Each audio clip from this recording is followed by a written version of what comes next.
Welcome to Little Bighorn Treasure Hunting Sources number 10. And I want to thank you and wish you a happy Thanksgiving 2023. I'm going to show you today the symbol for the word feather.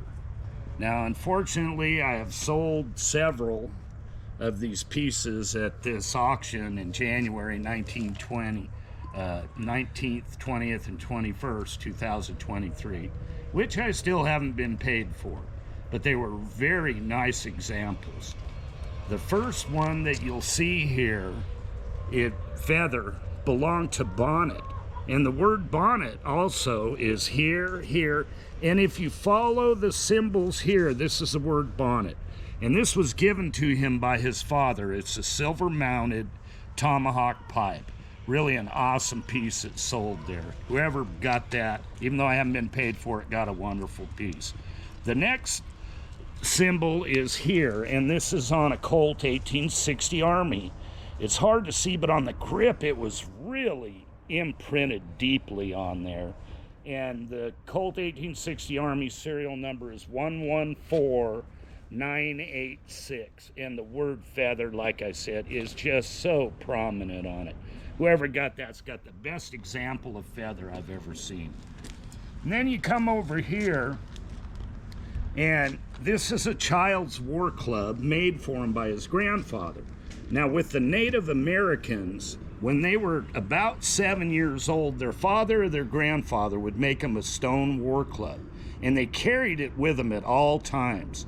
So they got used to it, because later in life, after they got up to be 12, 13 years old and began to be a horse holder and a young warrior, they would use this war club predominantly to go to war and kill the enemy.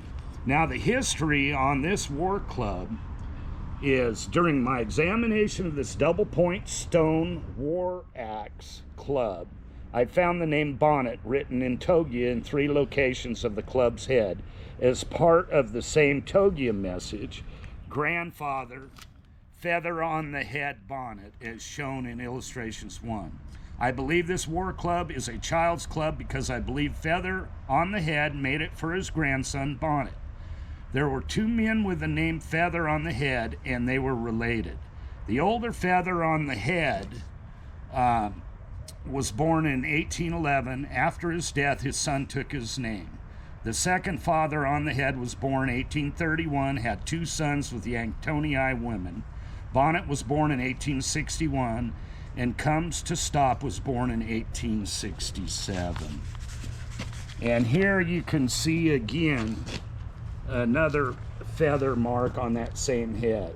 Feather on the head, the younger, fought in the Indian Wars and was present at the Battle of Greasy Grass, Little Bighorn.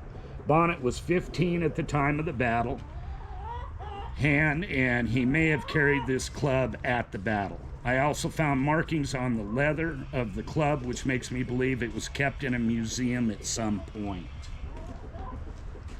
Next, we'll come over here, and this is a Colt 1860 Army that we've already showed you before with the word spotted. It belonged to Spotted Bear, and so I won't reread the history.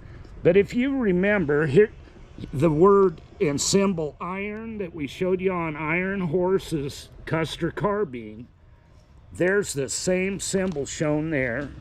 And here again, you can see the symbol for the word feather. They're different by a different hand, yet they're very similar. Now, as you come over here, this is also a Custer carbine that I've shown you before. This one belonged to the Cheyenne Black Horse, and this Custer carbine was taken from Corporal Samuel Staples, Company I of the 7th Cavalry, serial number 41082. And he had written so much on his carbine, but one of the writings he wrote was that he rode with eagle feather at the battle, and this was purchased at the Las Vegas January show. Now, that's about all I'm gonna have for you on the word feather. I hope this was helpful and you learned a new word. Have a wonderful Thanksgiving. God bless.